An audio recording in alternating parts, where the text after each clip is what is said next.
జై జై శ్రీమన్నారాయణ. ఓం అస్మద్గురుభ్యో నమః. కౌశికాన్వయ సంజాతం వెంకటార్యతనోభవం వేదాంతాచార్య సచ్చిష్యం ఉడేవల్ గురుం భజే. ఆపదామపహర్తారం ధాతారం సర్వసంపదాం లోకాభిరామం శ్రీరామం భూయో భూయో నమామ్యహం.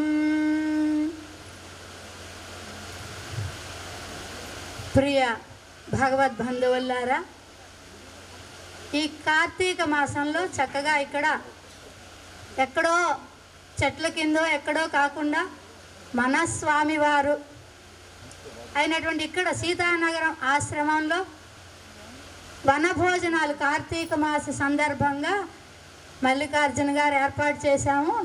ఏవైనా 4 ముక్కలు చెప్పండి అన్నారు. ఏమో అడగగానే అన్నాం. కానీ ఇక్కడ ఆచార్యుల వారు ఏం పలికించుకుంటారో తెలియదు. ఆచార్యుల వారు ఇక్కడ యంత్రం అన్నమాట. ఇది ఆచార్యుల వారు ఏం పలికించుకుంటే అవే ఇక్కడ మీకు ఆనందాన్ని కలిగిస్తాయి అని, అవి ఆచార్యులు పలికించినవిగానే అని ముందుగా చెప్తాం. ఎందుకంటే గురువు ఉండాలి. చీకట్లో వెళ్ళిపోవాలి అంటే ఏం కావాలి? ఒక లాంతర్ కావాలి, ఒక దీపం కావాలి, ఒక వెలుగు కావాలి కదా. మనం ఎక్కడి నుంచి వచ్చాం, ఎలా వచ్చాం? మనం కోరుకున్నామా ఎవరమైనా? నేను ఇక్కడే పుట్టాలి, నేను ఈ తల్లిదండ్రులు నాకు వీళ్ళే కావాలని ఎప్పుడు కోరుకోలేదే. కోరుకున్నారు ఎవరైనా మీలో? ఎవరు కోరుకుని ఉండరు. కానీ ఎలా వచ్చా? భగవంతుడి యొక్క అనుగ్రహము ద్వారానే. అలా భగవంతుని యొక్క అనుగ్రహం ద్వారా వచ్చాం కదా. అంటే భగవంతుని యొక్క కటాక్షం పడాలి. ఆ కటాక్షం పడితే ఇలా వస్తాం. మనుష్య జన్మ లభించడం చాలా దుర్లభం. ఏ చెట్టుగానో రాయిగానో రప్పగానో పుడితే ఇలా చైతన్యం ఉండదు, జ్ఞానం ఉండదు. కానీ మనిషిగా పుట్టినందుకు ఏం చేయాలి అని కొన్ని భగవంతుడు మనకేం చేశాడు. ఈ జీవులందరూ ఎలా ఉన్నామంటే మొదట విత్తనాల కోసమని ఒక ధాన్యం బస్తా పెట్టుకుంటాం కదా, ఓ మూట కట్టేసినట్టుగా అలా ఉన్నాం. ఎక్కడున్నామండి? ఆయన బొజ్జలోనే ఉన్నాం. ప్రళయం వచ్చేస్తుంటే నన్ను రక్షించు రక్షించని కోరుకోలేదు. ఎవరైనా కోరుకోలేదు. ఎవరైనా కోరుకున్నట్టు గుర్తుందా? గుర్తుంటే చెప్పండి ఎవరికైనా. నాకైతే గుర్తులేదు, నాకు తెలియదు. ఎవరైనా కోరుకుని ఉండం కదా. అలాగే అందరినీ రక్షించాడనమాట. ఈ మన జీవులనే కాదండి, వీళ్ళు నన్ను ఆశ్రయించారు, నన్ను ప్రార్థించారు అని ఏ భేదము లేకుండా, వీడు గొప్పవాడు, వీడు ధనవంతుడు, లేకపోతే వీడు తక్కువవాడు, వీడు భక్తుడు, వీడు భక్తి లేనటువంటి వాడు అనేటటువంటి తేడా లేకుండా చేతనాలన్నింటినీ కూడా దేవతలతో సహితం అందరినీ కూడా తన బొజ్జలో పెట్టుకుని రక్షించాడండి. రక్షించుకున్నవాడు ఎక్కడున్నాడండి? ఎక్కడున్నాడు? వైకుంఠంలో ఉన్నాడా? క్షీరాబ్దిలో ఉన్నాడా? ఎక్కడున్నాడు అనుకుంటున్నారు? ప్రళయ జలంలో చెట్టు లేనటువంటి చెట్టు నుండి ఒక ఆకు తెప్పించుకున్నాడు. లేత చిగురు. ఏమిటది? మర్రి ఆకు. పటపత్ర సాయిగా చిన్న బొజ్జలో చిన్న పిల్లవాడైపోయి చిన్న బొజ్జలో ఇన్ని లోకాలని ఇమిడ్చుకున్నటువంటి స్వామి కదండి ఆయన. పటపత్ర సాయిని ఫోటో చూడగానే ఎంత ఆనందం కలుగుతుంది. ఎవరికైనా కలుగుతుంది కదండి. కృష్ణయ్యని సేవిస్తే పటపత్రం మీద శయనించి ఉన్నాడు కదా. అంతేకాదండి, అందరు చిన్నపిల్లలు వేలు నోట్లో పెట్టుకుంటారు. నోట్లో పెట్టుకుని చప్పరిస్తూ ఉంటారు కదా. ఎక్కడి నుంచి వచ్చింది అనుకున్నారు? ఈ లోకంలో ఉండేటట్టు వీళ్ళందరినీ లోపల పెట్టుకున్నారు కదా. వాళ్ళకి ఆధారం ఏం కావాలి? పాదతీర్థం అండి. అచ్యుత పాదతీర్థం. ఆ వటపత్ర సాయి యొక్క పాదతీర్థం అందరికీ అందించాడు. ఎవరైనా గమనించామండి, చాలా బాగున్నాడండి వటపత్ర సాయి అనుకున్నాం. ఎవరైనా అనుకున్నాము ఇలాగా? మనందరికీ కూడా ఆ శ్రీపాద తీర్థాన్ని అందించాడు. అందించి ప్రళయం అయిపోయిన తర్వాత మనం ఏం చేస్తాం? వర్షం తగ్గి బురద తగ్గాక కొంచెం బయటికి వెళ్ళడానికి బాగున్నట్టుంది, కొంచెం వర్షం తగ్గిందిలే అని అనుకున్నప్పుడు బయటికి వెళ్ళి మనం పనులు చేసుకుంటూ ఉంటాం కదా. అలాగే ప్రళయం తగ్గిలే, ఎన్నాళ్ళు ఉంటారు ఈ బొజ్జలో? అని చేతనాలు అచేతనాలు వీళ్ళు దేవతలు వీళ్ళు రాక్షసుని తేడాలే అందరినీ పెట్టుకున్నాడే. ఒకళ్ళతో ఒకళ్ళు పోట్లాడుకోవడం ఏం లేదండి. మనం పక్కన నలుగురు కూర్చుంటే కుర్చీ జరపండి, నాకు సీట్ ఇవ్వండి, నాకు సీటు ఖాళీ లేదంటాం. కానీ ఇంత బొజ్జలో 14 లోకాల్లో మహాప్రళయంలో వచ్చినప్పుడు ఏ ప్రళయం వచ్చినా సరే అందరినీ కూడా తన బొజ్జలో పెట్టుకుని రక్షించాడే. అలా రక్షించినటువంటి స్వామి కదా ఆయన. ఎంత గొప్పవాడండి ఆయన, చాలా విలక్షణమైనటువంటి స్వామి. అలాంటి స్వామి ఆయన ఏం చేస్తాడు, అయ్యో ఈ చేతనుడు ఇరకొడింద పక్షిపోలే అంటారు. అంటే ఏం లేదండి, భయపడొద్దు ఎవరును. రెక్కలు తగిన పక్షిలాగా పడి ఉన్నామట జీవులందరం కూడా. చూశాడండి, చూసి మళ్ళీ ఈ ప్రకృతిని అంతటినీ కూడా సృష్టి చేసేసాడు. అలా ఇచ్చాడు. ఎందుకని? మన ప్రాణుల్ని సృష్టించాడు. చేతులు ఇచ్చాడు, ఇంద్రియాలు ఇచ్చాడు కదా, పంచేంద్రియాలు ఇచ్చాడు. ఎన్ని రకాలుగా తయారవుతుందనుకో 24 తత్వాలతో కూడి ఒక ముద్దగా చేసి ఆ అండాన్ని మళ్ళీ ఆ సృష్టి చేసి మళ్ళీ నీటిలో విత్తనాలు నానబెట్టినట్లుగా ఈ ముద్దని నానబెట్టి ప్రళయాలు ఇలాంటి కోట్ల కొలది ఉన్నాయండి అండాలు. ఈ ఒక్క భూలోకం ఒక్కటే కాదండి, ఇలాంటి గోళాలు ఎన్నో ఉన్నాయి. ఈ సృష్టి చేశాడా? ఎందుకని? పిచ్చోళ్ళు వీళ్ళందరూ కూడా నన్నే ఆశ్రయిస్తారు. ఏం చేస్తారు? జిహ్వే కీర్తయ కేశవం అన్నారు కదా. అలా చెప్పినట్లుగా కులశేఖరాలు వారు చెప్పినట్లుగా. అంతేకాదు ఏం చేయాలి? ఇగో చేతులారా మీరు ఎక్కడికి వెళ్ళండి, దాసోహం చేయండి, పరమాత్మకి అర్చన చేయండి అని చెప్పారు కదా. అలా చేస్తారేమో అనుకున్నారు. మనం ఏం చేస్తున్నామండి? మాకు పెరుమాళ్ళకి దీపం పెట్టుకునే టైమే లేదండి. 24 గంటల్లో కొన్ని సగం రోజు రాత్రి నిద్రకు తీసేసినా మిగతా సగంలో ఒక 5 నిమిషాలు కూడా పెరుమాళ్ళ దగ్గర దీపం పెట్టుకోవడం లేదు. మేము పండగల్లో వెలిగించుకుంటామండి దీపం, పర్వాలేదా? మీరు కూడా పండుగ వచ్చినప్పుడు సాపాడు చేయండి, పండుగ వచ్చినప్పుడు కాఫీ తాగండి. అలా తాగుతారు ఎవరైనా? తెల్లవారుగానే కాఫీ కావాలి కదా. మరి అలాంటిది ఒక్కసారి ఆయన్ని ఆశ్రయించండి, ఒక్కసారి భగవంతుణ్ణి. ఆ భగవంతుడు విష్ణు తత్వం ఏం చేశారు? మొత్తం అంతా వ్యాపించి ఉంది. విషురు వ్యాప్తం అంటారు. అంత విష్ణు శబ్దం అంటే ఏమిటి? మొత్తం అంతటా అన్ని జీవుల్లోనూ వ్యాపించి ఉన్నటువంటి స్వామి. ఎవరైనా కావండి, క్షీరాబ్ది దగ్గర నుంచి సత్యలోకం నుంచి ఈ భూమండలం పాతాళ లోకం దాకా ఇవన్నీ కూడా లీలా విభూతిగానే ఉంటే భగవంతుడు ఆటలాడు కోసమని వచ్చినటువంటివి. బ్రహ్మగారు చూడండి, బ్రహ్మ అంటే ఏమిటి? ఒక పోస్ట్. సీఎం, పిఎం, ఎమ్మెల్యేలు అంటున్నాం కదా. బ్రహ్మ అనేది పోస్ట్, ఇంద్రుడు ఒక పదవి. ఆ ఇంద్రుడే లేరు కదా, ఎంతమంది మారారు, ఎన్ని మన్వంతరాలు వెళ్ళాయి. తర్వాత వచ్చే ఆయన ఎవరో హనుమంతుడు ఏదో ఇంకోటి చెప్తూ ఉంటారు కదా. అంటే ఏమని అర్థం? మారుతున్నారనే కదా, మారుతున్నారు కదా. కాబట్టి అలాంటి భగవత్ తత్వాన్ని తెలుసుకోవాలంటే ఏం చేయాలి? అచ్యుత పాద తీర్థం తప్పకుండా తీసుకోవాలి. ఎక్కడికో వెళ్ళాము అనుకోండి, ఒక ఆలయం తిరుపతి వెళ్ళాము, శ్రీరంగం వెళ్ళాము, సింహాచలం వెళ్ళాము. వెళ్ళాక పరమాత్మను సేవించాలా? ఎలా సేవించాలి? ఎవరికి తెలుస్తుందండి? కొత్తగా వెళ్ళినటువంటి వాళ్ళకి ఏదో వెళ్ళామండి, గుడికి వెళ్ళాం, వచ్చేసామండి అంటే ఎలా సేవించుకున్నారు? పాదాలు చూసారా? ఆ వస్త్రం చూసారా? ఆ కటిబంధం కనిపించిందా మీకు? ఏ ఆభరణం వేసుకున్నాడు? ఇలా శయనించి ఉన్నాడా? తూర్పు వైపు ఉన్నాడా? ఉత్తరం వైపు ఉన్నాడా? దక్షిణం వైపు శయనించి ఉన్నాడా? ఎలా ఉన్నాడో తెలియదు కదా. అలా ఎలా ఇప్పుడు వస్తాడా అని వీడితో పాటే ఉంటూ వీడిలో అంతర్యామిగా ఉంటాడండి. ఈ మధ్య, చీము, నెత్తురు, మలమూత్రాలతో కూడుకున్నటువంటి ఈ దేహంలో ఈ జీవుణ్ణి తన కర్మ వశంగా నడిపించడం కోసమని ఆయన ఇక్కడ వేంచేసి ఉంటాడు. హృదయ పద్మంలో వేంచేసి ఉంటాడు, హృదయ కమలం అని. మన హృదయాల్లో ఎలా ఉంటాడట? ముళ్ళ పరుపు మీద ఉన్నట్టు ఉంటాడట. అదే యోగులు వాళ్ళైతే పరమాత్మని దర్శించగలుగుతారు. మనం లోపలని చూడగలమండి, పక్క ఉన్న వస్తువే కనపడదు. లోపల ఉన్న పరమాత్మని ఎక్కడ దర్శించగలుగుతాం? లోపల ఉన్నాడా లేడా? ఉన్నాడని అందరూ అనుకుంటున్నావా? ఉన్నాడా లేడా? ఉన్నాడు కదా. ఉన్నాడని ఎలా అంటున్నాం? ఆత్మారాముడు ఘోషిస్తున్నాడు. నేను ఇంకో 2 గంటలు చెప్పాను అనుకోండి, ఇక్కడ ఆలస్యం చేసామనుకోండి, ఆత్మారాముడు ఘోషిస్తున్నాడు అంటాడు. ఎక్కడ రాముడు ఎవరు? పరమాత్మే కదా, లోపల ఉన్నాడు కదా. అలాగా పరమాత్మ ఉన్నాడు. లేకపోతే ఈ సృష్టి ఎలా ఉంటుంది, మనం ఎలా ఉండగలుగుతున్నాం? ఒక్కొక్క వస్తువు, ఒక్కొక్క సృష్టి ఒక్కొక్క రకంగా ఉంటుంది, అంతే కదా. అలాగా ఒక్కొక్క జీవులు అయినా సరే ఒక్కొక్కటి. కాబట్టి పరమాత్మ దగ్గరికి వెళ్ళి సేవించాలి.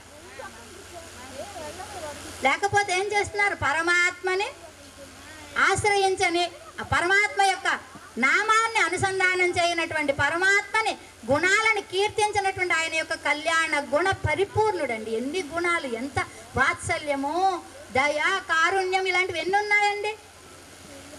అలాంటి గొప్ప వైభవం కలిగినటువంటి స్వామి కదా, ఆయన మనం తలుచుకోవద్దా?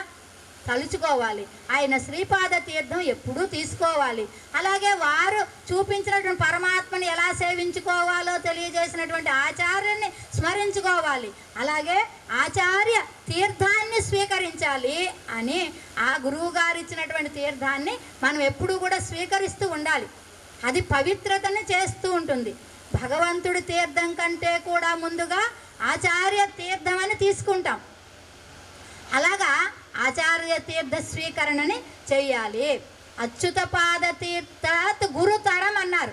అచ్యుతుడి పాదం తీర్థము కంటే కూడా గురుతరమైనటువంటి, చాలా గొప్పదైనటువంటిది అని మనకి చెప్తున్నారు శాస్త్రాలు. ధరించాలంటే ఏం చేయాలి? భక్తి కలిగి ఉండాలి. భక్తి అంటే ఏమిటి? ప్రేమ. ప్రేమ కలిగి ఉండాలి. ఎలాంటి ప్రేమది? మాతృ ప్రేమ, పితృ ప్రేమ, ఇలాగా ఎన్నో ఉన్నాయి కదా. బంధు ప్రేమ మనకి చూస్తున్నాం కదా. అన్నిటికంటే కూడా మాతృ ప్రేమ చాలా గొప్పది. ప్రేమ అంటే భక్తి. ఆ భక్తి ఎలా ఉంటుంది? ఆ ప్రేమ అని, నాకు ఈ 15 ఏళ్ళలో నీకు సేవ చేశాను, నాకు ఇంత అని అడుగుతుందండి ఏ తల్లైనా? అడగనే అడగదు. ఇంకా ఇంకా వాళ్ళకి 70 ఏళ్ళు వచ్చినా తల్లి చెయ్యాలనే అనుకుంటుంది. ఇప్పుడు అలాంటి తల్లిదండ్రులను దూరం చేసుకుంటున్నాము. ప్రేమ చాలా గొప్పది. అలాంటి విషయం ఎలాంటిది? భగవంతుని యందు కూడా అంత ప్రేమ ఉండాలండి. భగవంతుడి దగ్గరికి వెళ్ళి ఒక కొబ్బరికాయ ఇచ్చి ఒక పెద్ద లిస్టు పట్టుకెళ్ళి, నాకు మా అబ్బాయికి వీసా కావాలి, మా అమ్మాయికి వివాహం జరగాలి, నేను బాగా ఉండాలి, నా మోకాళ్ళు నొప్పులు తగ్గిపోవాలి అనే కదండి ఒక లిస్టు చెప్తాం. ఇప్పుడు 50 రూపాయలు అయింది, 20 రూపాయలు, 10 రూపాయలు కొబ్బరికాయ తీసుకువెళ్తాం. అడిగినవేంటండి? కనీసం ఆయన అక్కడ ఇన్ని రోజుల నుంచి అలా ఆలయంలో వేంచేసి ఉంటే, అలా కూర్చుని మన కోసం ఉంటే, నాయన బాగున్నావా, నీకు నీ అర్చన మొదలైనవన్నీ చక్కగా జరిగాయా, ఎప్పుడైనా అడిగావా అండి? ఎప్పుడు అడగలేదు. వెళ్ళాక ఏం చేయాలి? ఒకసారి స్వామి బాగున్నావా, నీకు అర్చనాదులు బాగా జరిగినాయి. ఎవరైనా వస్తే ఏం చేస్తున్నారు? చుట్టాలు వస్తే ఏం అడుగుతామండి? బాగున్నారా అండి అంటాం కదా. వాళ్ళు చక్కగా కాళ్ళు కడుక్కోవడానికి తీర్థం ఇస్తాము, కూర్చోమంటాం, ఫ్యాన్ వేస్తాం, ఏసీ వేస్తాం, అన్నీ వేస్తాం కదా. మరి ఆయన ఒక్క నిమిషం ఒక మాట అడిగి, ఇగోనయ్యా నా కోరిక ఇవి, నేను తీర్చగలిగినటువంటి వాడు నువ్వేనయ్యా అని నమ్మకంతో అడగాలి. ఆ నమ్మకం కూడా ఉండదు. మనం ఒక 40 రోజులు పూజ చేస్తాం, ఎప్పుడు ఏదో కోరుకుంటాం, అది అయిపోయే ఫలం వస్తే అప్పుడు నీ దగ్గరికి వస్తాం. ఫలం రాకుండా వెళ్ళం కదండి. తిరుపతి, ఇగో నేను ఫలానా కోరిక ఉంది, తిరుపతి నేను నా కోరిక నెరవేరితే నీ దగ్గరికి వస్తాను అనుకుంటాం కదా. ఎప్పుడు వెళ్తాం? ముందు వెళ్ళిపోం కదా. ఆ కోరిక తీరిన తర్వాత మర్చిపోకుండా ఉండి మనకు గుర్తుంటే వెళ్తాం. మళ్ళీ ఒక 4-5 ఏళ్ళు అయ్యాక కష్టం వస్తే, అయ్యో అప్పుడు అనుకున్నానే, వెళ్ళలేకపోయానే, తొందరగా వెళ్ళాలి, ఇప్పుడే రిజర్వేషన్ చేసేసుకుందామని ఏదో అలా వెళ్తూ ఉంటాం కొంతమంది. ఇలాగా భగవంతుని మీద భక్తి అంటే అలా కాదండి, మనోవాక్కాయములు స్థిరంగా ఉండాలి. మనం రోజు ఇంట్లో తిరువారాధన అర్చన చేసుకుంటాం కదా. అలా అర్చన చేసుకునేటప్పుడు ఏమవుతుంది? అర్చన చేసుకునేటప్పుడు మనం రోజు తిరువారాధన చేస్తాం, భగవంతుడికి పూజ చేస్తాం కదా, అందరూ చేసుకుంటున్నారు కదా. ఇక్కడ ఉన్నవాళ్ళు మంచిగా నేను చెప్పేది లోకం తీరువ. అందరూ భగవంతుడు దండం పెట్టుకుంటారు, కోవిలికి వెళ్తారు, అందరూ అన్నీ చేస్తారు కదా. అలాగా వెళ్ళేటప్పుడు భగవంతుడి దగ్గరికి వెళ్ళేటప్పుడు ఏం చేస్తాం? దండం పెట్టుకుంటాం. చేతులు అయితే దండం పెడతాయి, మనసు ఎక్కడికి వెళ్తుంది? ఆఫీస్ టైం అయిపోయింది, ఇంకా క్యారేజ్ రెడీ చేశారో లేదో. ఆడవాళ్ళం అయితే ఏం చేస్తాం? అయ్యో క్యారేజ్ రెడీ చేయాలి, పిల్లల్ని పంపించాలి, ఇంకా టైం అయిపోతుంది అని చేస్తున్నది. అటు కళ్ళు వైపు పెరుమాళ్ళ దివ్య ఎలా ఉన్నారో చూస్తారా అంటే, ఓ పడిపోయిందో విగ్రహం సరిగ్గా ఉందో లేకపోతే ఏమో తెలియదు, గబగబా గబగబా పుష్పాలు జల్లేస్తాం. అర్ఘ్యం సమర్పయం, పాద్యం సమర్పయం, ఆచమని సర్పం. ఆ ఉద్దరిని అని శబ్దమే వస్తుంది తప్ప ఆ తీర్థం కూడా వాళ్ళు. మనమైతే ఏం చేస్తామండి, ఎంతసేపు చేస్తాం, ఎవరైనా వస్తే ఓ చెంబుతో నీళ్ళు ఇస్తాం, కూర్చోబెడతాం, మర్యాద చేస్తాం, అన్నీ చేస్తాం కదా. ఆయనకు మాత్రం అలా చేస్తాం. ఆయన ఎవరు అనుకుంటున్నారండి? మన ఇంట్లో ఎందుకు వచ్చాడు ఆయన? ఎంత అదృష్టం! పూర్వులందరూ యొక్క అదృష్టం చేత వచ్చారు. మనం చేసుకున్న అదృష్టం చేత కాదండి, పూర్వుల యొక్క అదృష్టం. ఏంటి అందరి ఇళ్లలో ఉంటాడు కదా, కొంతమంది ఇళ్లలోనే ఉంటాడు పరమాత్మ. కొంతమంది ఉన్నా సరే అది సరిగ్గా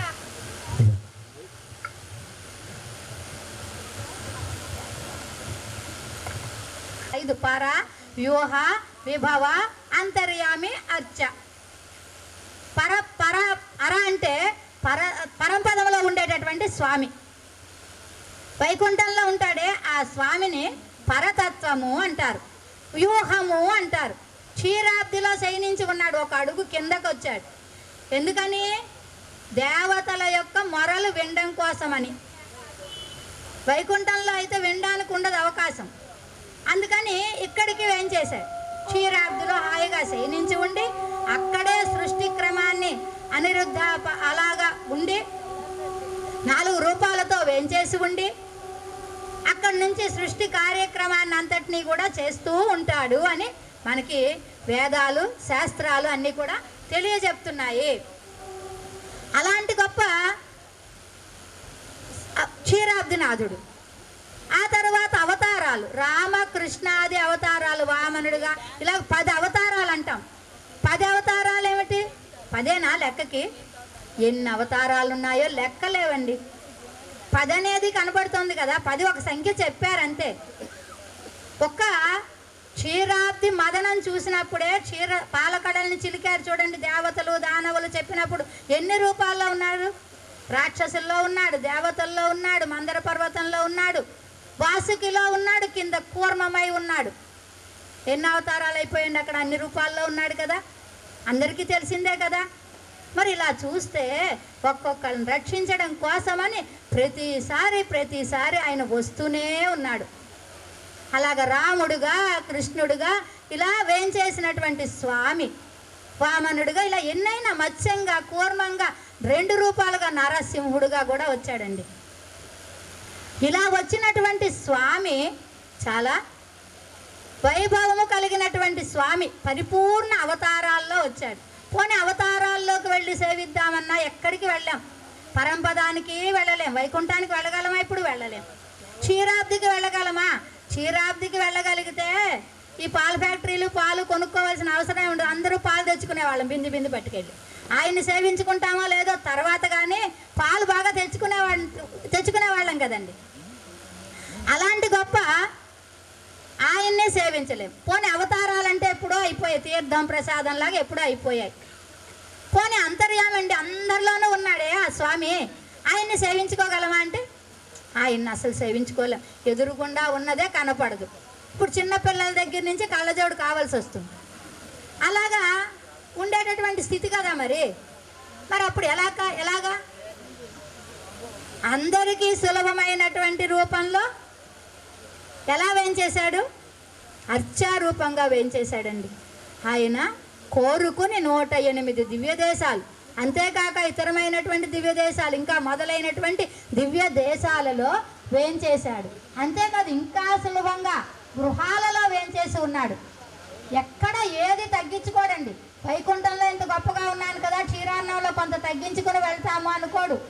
అక్కడ సకల సపరివారంతో గృహ తిరువారాధనలో మీరు మట్టితో పెట్టుకోండి, పంచలోహాలతో పెట్టుకోండి, ఇంకెలా పెట్టుకోండి, ఎలా ఉన్నా సరే మన ఇంట్లోకి అలా వేయించేసినటువంటి స్వామి ఆయన. పోనీ ఆయన అంత గొప్పవాడు కదండి. ఎప్పుడైనా ఈవేళ పప్పు అన్నం పెట్టేశాం, పటిక బెల్లం పెట్టేశాం, అరటిపండు పెట్టేశాం, ఇంక సరిపోదు, ఇంకేమైనా కావాలన్నాడా? ఆదివారం ఒక టైము, సెలవులు వస్తే ఒక టైం, ఊరు వెళితే ఒక టైం, అలా పెట్టేసినాం కదండి. ఊరు వెళ్ళామనుకోండి 5 రోజులు రాము, ఒక 4 కిస్మిస్లు, 4 జీడిపప్పులు, 4 బాదుపప్పులు, 1 గ్లాసులు తీర్థం అక్కడ పెట్టేసి ఇవే ఆరగింపు చేసుకో, ఇవే 4 రోజులు మేము వచ్చేదాకా ఇవే తినయ్యా అని చెప్పేస్తున్నాం కదా. మరి అన్నిటికీ కూడా ఆయన ఏమైనా అన్నాడండి? ఆయన అడిగితే మనం పెట్టాం, ఆయన ఉంచుకోం. మన కోసమని, మనం రక్షించడం కోసమని మన ఇంట్లోకే వచ్చినటువంటి స్వామి ఆయన. ఒక గూడు కడితే గూడులో, మనమేమో పెద్ద పెద్ద రూములు కట్టుకుంటాం, ఆయనకి చిన్న బీరువా అలమరలో. అంతటా వ్యాపించినటువంటి స్వామి, ఆయన చేత సృష్టింపబడేటటువంటి మనము ఆయనకి ఇచ్చినటువంటిది ఏమిటండి? చిన్న అలమార, చిన్న బీరువా. ఈ మధ్యన గదులు కడుతున్నారు పెరుమాళ్ళకి, దేవుడు కదండి ఇది అని చూపిస్తున్నారు. ఇంతకుముందు ఎక్కడికైనా వెళ్తే చిన్న గూడు ఉండేది, ఈ మధ్యన అక్కడక్కడ కనిపిస్తున్నాయి. అంటే అందరిలో భక్తి తత్వం అలాంటి స్వామి ఆయన. ఆయనకు కూడా ఒక గది ఉండాలి అని అనుకుంటున్నారేమో మరి, అందుకని ఆ గది అలా ఏర్పాటు చేస్తున్నారు. ఇలాగా ఉండేటటువంటి స్వామి, అలా వేంచేసినటువంటి స్వామి ఆయన. మరి ఆయన మీద భక్తి ఎలా ఉండాలి? మనోవాక్కాయములు ఒకే విధంగా ఉండాలి. మనం ఏం చేస్తాం? మనసులో ఒకటి, ఇక్కడ ఒకటి వింటుంటాం, అక్కడ ఏం జరుగుతుందో అక్కడ ఆలోచిస్తాం, అక్కడ వంటలు అయ్యాయో ఏర్పాట్లు అయ్యాయో లేదో అని ఆలోచిస్తూ ఉంటాం. అలా కాదు కదా, దృష్టి ఇంకో వైపు అయిపోతుంది, ఆ పక్కన ఎవరు వస్తున్నారో ఏం చేస్తున్నారో అనేది. ఎలా ఉండాలి? శ్రద్ధగా వినాలి. అలాగా వినేటటువంటిది చక్కగా ఉండాలి. శ్రద్ధగా విని భగవత్ తత్వాన్ని మనం ఆపాదించుకోవాలి. భగవంతుడికి ప్రీతి కలిగేలా ఉండాలి. ఏ సృష్టి చూడండి, ప్రతిదీ కూడా ఒక జంతువుని ఆయన సృష్టి, ఆవుని సృష్టించాడు.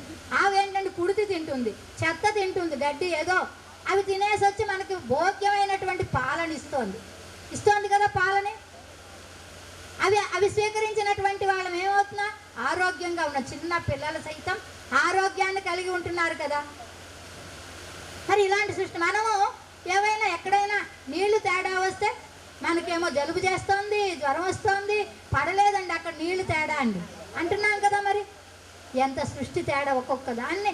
ఆయన అనేది ఉండి లేకపోతే ఎలాగండి? ఆయన ఉన్నాడు కాబట్టి మనకి ఆయన ఉన్నాడు, ఆయన ఉన్నబట్టే మనం అందరము కూడా ఏమవుతున్నా? ఆయన సృష్టిలో ఉన్నటువంటి వాళ్ళం కాబట్టి ఆయన్ని ఆరాధించాలి అని మనకు ఒక తత్వాన్ని తెలియజెప్తోంది. ఆ తత్వం ఎలా ఉండాలి? భక్తితో ఉండాలి అనేటటువంటిది మనకి తెలియజెప్తున్నారు ఇక్కడ. ఉన్నాడా లేదా? పూర్వము జానపదులు పాడుకునేవారు. లక్షలాదిగనున్న నక్షత్రముల నెల్ల నేలరాలకమింట నిలిపాడయ లక్షలాదిగనున్న నక్షత్రముల నెల్ల నేలరాలకమింట నిలిపినాడయ. ఉన్నాడయ దేవుడున్నాడయ, ఉన్నాడయ దేవుడున్నాడయ అన్నారు కదా. ఆకాశంలో నక్షత్రాలు కింద పడిపోవట్లేదు ఎందుకండి? ఎవరున్నారు? ఒక శక్తి నిలబెడుతోంది. ఏమిటది? పరమాత్మ తత్వం అండి. ఆయన విశురు వ్యాప్త విష్ణువు అంతటా వ్యాపించి ఉన్నాడు అని. అంతటా ఉంది కదా, నీలో ఉన్నాడు, నాలో ఉన్నాడు, అందులో ఉన్నాడు, అంతటా ఉన్నాడు కదా. అలాంటిది ఇంకా ఏమంటున్నారు? పొంగి పొరలు చుబచ్చి నేలపై పడ్డ కడలి కాళ్ళు కట్టాడయా. ఏం చేశాడు? సముద్రం, పెద్ద సముద్రం ఉంది కదా, ఇక్కడ బందర్ దగ్గర ఒక సముద్రం ఉంది, మీద వచ్చి పడిపోవట్లేదు కదండి, చెలియల కట్ట దాటి వచ్చి పడడం లేదు. ఏమంది? అందుకని ఏమనాలి మనం? ఉన్నాడయ్యా దేవుడున్నాడయ్యా, ఉన్నాడయ్యా దేవుడున్నాడయ్యా అనాలి కదా. మరి ఇలాంటి జానపదులు పాడుకునేటటువంటి వారు అన్నమాట. ఇది చాలా చిన్నప్పుడు ఇలా పాడుకునేటటువంటివి, ఇలా గేయాలు భగవత్ తత్వాన్ని అంతటా కూడా ప్రతిపాదించినటువంటివి అని మనకి తెలియజెప్పారు. అలాగే మనకి భక్తి అన్నాం కదండి. భక్తి ఎలా ఉండాలి? ఈ భక్తి తత్వం అనేటటువంటిది ఏంది? నవవిధ భక్తులు అని ఉన్నాయి మనకి.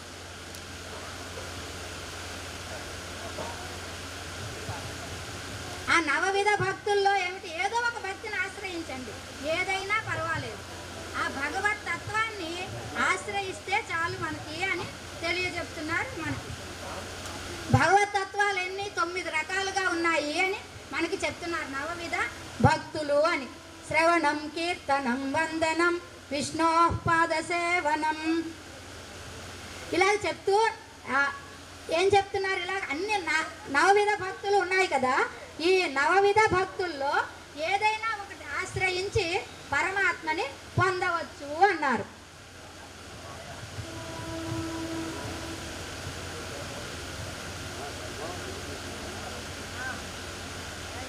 శ్రవణం, కీర్తనం, శ్రవణం కీర్తనం స్మరణం విష్ణోపాదసేవనం అర్చనం వందనం దాస్యం సఖ్యం ఆత్మనివేదనం. ఇలాగ శ్రవణం వినాలి, కీర్తనం నామస్మరణ చేయాలి. భజనలు చేస్తూ ఉంటారు కదా, అలా భజనలు చేయాలి. స్మరణం ఎవరివి చేయాలి? స్మరణం పాద సేవనం ఎవరివి? విష్ణోహో విష్ణువు యొక్క నామాలను వినాలి, విష్ణువు యొక్క కథలను వినాలి, విష్ణువు యొక్క వైభవాన్ని వినాలి, పరమాత్మ యొక్క తత్వాలను వినాలి అని తెలియజెప్తున్నారు. అర్చనం బంధనం దాస్యం సఖ్యం ఆత్మనివేదనం అన్నారు. ఏమన్నారు ఇందులో? అర్చన చేయాలి, వందనం దాసోహం సమర్పించాలి, దాస్యం సేవనం చేయాలి, సఖ్యం స్నేహితుడిగా ఉండాలి. ఇలాగ ఆత్మ నివేదనం ఆత్మని సమర్పించాలి. ఇలాంటిది ఎవరు చేయగలుగుతారు? మానవులే చేయగలుగుతారు. జన్మాంతర సహస్రేషు జన్మ దుర్లభం అంటారు. అంటే ఈ జన్మ ఎన్ని వేల జన్మలతో వస్తేనే మళ్ళీ ఈ మానవ జన్మ వస్తుంది. కాబట్టి అలాంటి గొప్ప జన్మ లభించినందుకు ఏం చేయాలి? ఈ 9లో ఏదో ఒక దాన్ని ఆశ్రయించండి అన్నారు. ఏం చేయాలి? మనం శ్రవణం చేయాలి, భక్తి కలిగించుకోవచ్చు, మనోవాక్కాయములు స్థిరపడాలి. అలాంటి దాన్ని పొంది మనోవాక్కాయములతోటి చక్కగా నోటిలో నానినటువంటి నేను ఇన్నాళ్ళకి ఆ కృష్ణుడు ఇలా కాదు, కంసుడు వంటి సకుడు ఉన్నాడా? నన్ను పంపించాడు, ఇంతమందిలో నన్ను పంపించాడే, ఏమి దొర్లి అయ్యో ఎక్కడ అంత ప్రేమ అన్నమాట. మనోవాక్కాయములతో భక్తి ఇందాక చూశారు కదా, కుండా వెళితే అక్కడ ఉన్నటువంటి గ్రంథాలు ఏమిటో తెలియకుండా ఆవిడ ఒక్కసారి ఇక్కడ ఉండేటటువంటి మానవుల్లో కనిపించిందే. అలాంటిది అక్కడే అలా అనిపించింది ఇందాక. ఇంత ఆర్తిని పొందుతున్నారే. అలాగా భగవత్ వస్తూ ఉంటే చాలా ఆనందంగా ఉంటుంది. కళ్యాణ గుణాలు కానివ్వండి, ఆయన చేష్టలు కానివ్వండి, అందులో కథలు ఐతిహ్యాలు అవన్నీ చూసామనుకోండి, వారి వైభవం ఎంత గొప్పది. ఇంత గొప్పది ఆయన కాపాడాడే. రామచంద్రుడు రాజపుత్రుడై ఉన్నటువంటి ఆయన ముళ్ళు అనకుండా ఇలా అడవుల్లో పాదుకలు లేకుండా మంచి పట్టు పీత తిరిగాడే. ఆశ్చర్యంగా లేదు? చిన్న పిల్లలు చూశాడు, ఎక్కడ చూసినా స్థానం లేదు, ప్లేస్ లేదు, ఎక్కడ ఎలా మార్చుకోవాలి, ఏం రూపం ధరించాలి. ఎందుకని తొయ్యస్తిమయ్యానే భగవంతుడు చూస్తున్నట్ట. వక్షస్థలం చూస్తే లక్ష్మీదేవి, కింద చూస్తే ఇంకా దేవతలు, ఇంకా చూస్తే పాదాలు, తులసిన పుష్పాలు పాదాల దగ్గరే కదండి. ఒక్కొక్క స్థానాన్ని ఒక్కొక్కరు పొందేశాడు. విశ్వరూపం చూస్తే అందరూ కనిపిస్తారు కదా, అలా చేశాడు. సగం మేకప్పే అయింది ఆయనకి, ఇంకా పూర్తిగా కాలేదు, వచ్చేశాడు. అలాంటి స్వామి ఒక వరాహమా? ఇన్ని రూపాలుగా వచ్చినటువంటి స్వామి కదా ఆయన, ఇన్ని లీలలు చేస్తూ ఉన్నాడు. కాబట్టి అలాంటి పరమాత్మ మన ఇంట్లో ద్వారా వెళ్ళాలి. అలా అమ్మ ద్వారా చేరాలంటే ఇలా ముందు ఉండేటటువంటి పెద్దలందరినీ కూడా ఆశ్రయించుకుని, పెద్దలు భాగవతోత్తములు సత్సాంగత్యం, ఆ సత్సాంగత్యం వల్ల పెద్దలని ఆశ్రయించడం, ఇలాంటివన్నీ కూడా జరుగుతాయి. ఆ తర్వాత భగవత్ తత్వం తెలుస్తుంది. అలాంటి భగవత్ తత్వాన్ని మనం ఎప్పుడు కూడా మననం చేసుకుంటూ ఉంటాం. అన్నప్రాసన దగ్గర నుంచి ఇప్పుడు వరకు ఏమనుకోవద్దు, అందరూ కూడా ఎన్నెన్ని క్వింటాల బియ్యము, ఎన్నెన్ని క్వింటాల పులుసులు, వంకాయలు, బంగాళదుంపలు, కూరలు ఎన్ని వేసి ఉంటామో తెలియదు కదండి. అవుతాయి కదా, లోపల వేసామా? మరి అలాంటప్పుడు భగవంతుడిని ఆశ్రయించొద్దా అండి? ఇలా పెద్దల్ని ఆశ్రయిస్తే ఈ జీవుడు మళ్ళీ ఉద్ధరింపబడాలా? మళ్ళీ ఇలాగే రావాలా? భగవంతుడు మళ్ళీ మనం అక్కడికి ఆయన సన్నిధిలోకి, ఆయన ఒళ్ళోకి చేరితే ఆయన ఆనందపడతాడటండి. అలాంటి ఆ స్వామిని మనం చేరాలి అంటే ఏం చేయాలి? ఇలా పెద్దలని సత్సాంగత్యాన్ని ఆశ్రయిస్తే మనకేమవుతుంది? ఇన్నాళ్ళు భగవంతుడంటే గిట్టనటువంటిది ఓహో ఏదో బాగుందిలా అనే ఆభిముఖ్యం కలుగుతుంది, ఇష్టత కలుగుతుంది, వినాలనిపిస్తుంది. మళ్ళీ వింటాం. విన్న తర్వాత ఇక్కడ 4 భజనలు చేశారనుకోండి, కాసేపు అయ్యేటప్పటికి ఏమవుతుంది? మనం కూడా భజన చేయాలనిపిస్తే నోట్లో మెల్లిగా అంటాం. అదే అయిపోయిన తర్వాత మళ్ళీ ఇంటికి వెళ్ళిన తర్వాత ఓ అక్కడ హరినామం చెప్పారు, లేకపోతే హరే కృష్ణ హరే రామ చెప్పారు, లేకపోతే విఠల చెప్పారు, నారాయణ చెప్పారు, ఏదో చెప్పారంటాం కదా.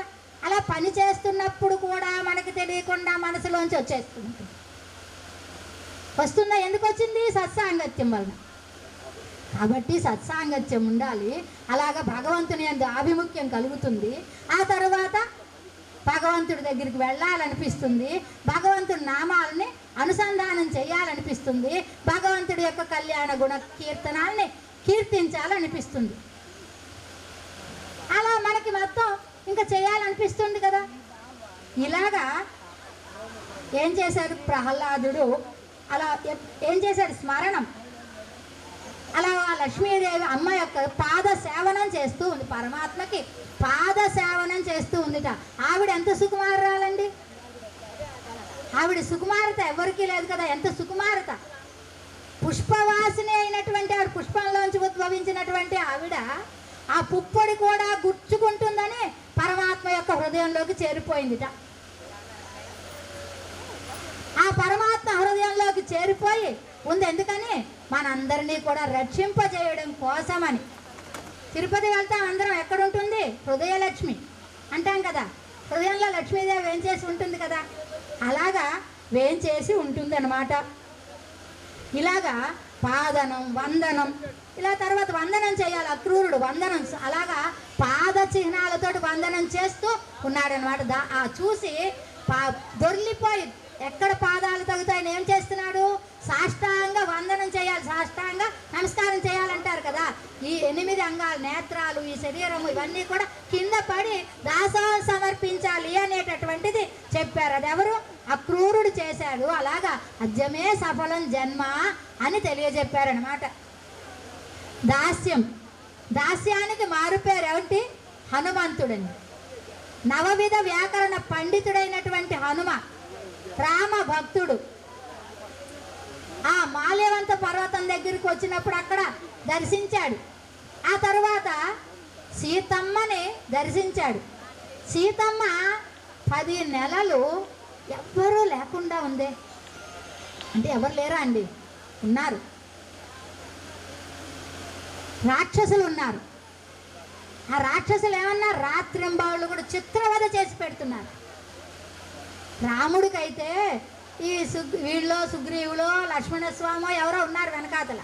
అయ్యో నాయన బాధపడక నాయన అని ఊరడించడానికి లక్ష్మణస్వామి ఉన్నారు. సీతమ్మ దగ్గరికి అలా ఊరడించేటటువంటి వాళ్ళు ఎవరు లేరండి. లంకలో ఎవరైనా ఉన్నారా? ఉన్నా ఇలాగ ఇంతగా చెప్పేటటువంటి వాళ్ళు విభీషణుడో తార ఇవి చెప్తూ ఉంటారు. ఇలాగ దగ్గర కూర్చుని చెప్పేటటువంటి వాళ్ళు లక్ష్మణస్వామిలాగా ఎవరు లేరు అక్కడ. దుఃఖపడుతూ కన్నీటికి మున్నీటిగా ఏడుస్తూ ఉంది. ఒక పక్కనేమో రావణాసురుడు చిత్రవద చేసి పెడుతున్నాడు. వీళ్ళేమో రాత్రింబాళ్ళు నువ్వు వినకపోతే నేను ఎలా ఉన్నారు వాళ్ళు? రాక్షసు అంటేనే భయం కదండి. లంబకర్ణి, ఏకకర్ణి, ఇలాగా పెద్ద ఏనుగు చెవు అంత చెవులు మొత్తం. అలాగే ఇలా ఎంత వికృత రూపంతో ఉండేటటువంటి వాళ్ళు. అలాంటిది 800 300 మంది ఉన్నారు. వాళ్ళు అలా చుట్టూ చేరిపోయి ఉన్నారు. ఆ సీతమ్మ చుట్టూ కూడా అలా ఉండి బాధ పెడుతూ ఉంటే రాముడి మీద భారం వేసింది తప్ప తన రక్షణ తాను రక్షించుకోలేదే. మనం కూడా అలా ఉండాలి అని తెలియజేసిందే అమ్మ.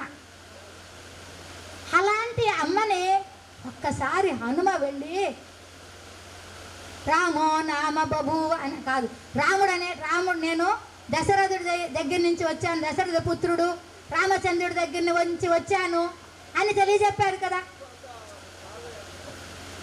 అలాంటి గొప్పవాడు కదా హనుమ. అలా చెప్పి సీతమ్మ ప్రాణాలను బతికించాడు. ఒక్కసారి అంత దుఃఖంలో ఉన్నటువంటి ఆవిడికి చిరునవ్వు కలిగిందిటండి.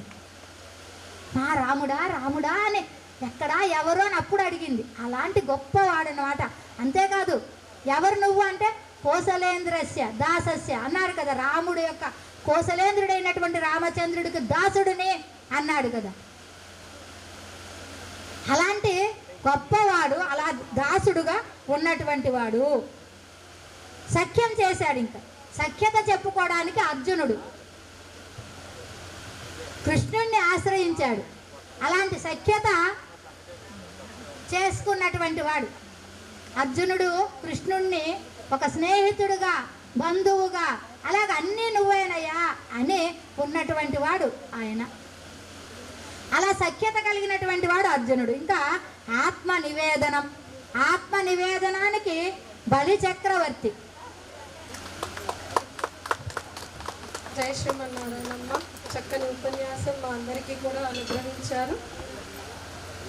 మనకి పెద్దలు అన్నట్లుగా ఇక్కడ చాలా మంది చిన్నపిల్లలు కానీ బాబోయ్ అమ్మగారు ఏదో చెప్తున్నారు. ఏంటి అంటే this is our first step.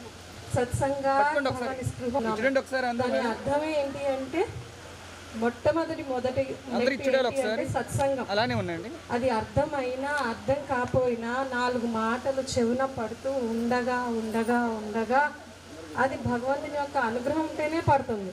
అది భగవంతుడి యొక్క అనుగ్రహం ఉంటేనే మనం కలిగింది. ఆ మంచి మాటలు విన్నాము. మనం అందరం కూడా ఎప్పుడు కూడా ఇంకాస్త ముందుకి ఇటువంటి భగవంతుని యొక్క అనుగ్రహంతో తర్వాత ఇంకా మన పిల్లలందరూ కూడా నెక్స్ట్ జనరేషన్ పిల్లలందరూ కూడా మంచి సేవా కార్యక్రమాలలో విశ్వవిద్యాలయాన్ని స్థాపించడం జరిగింది.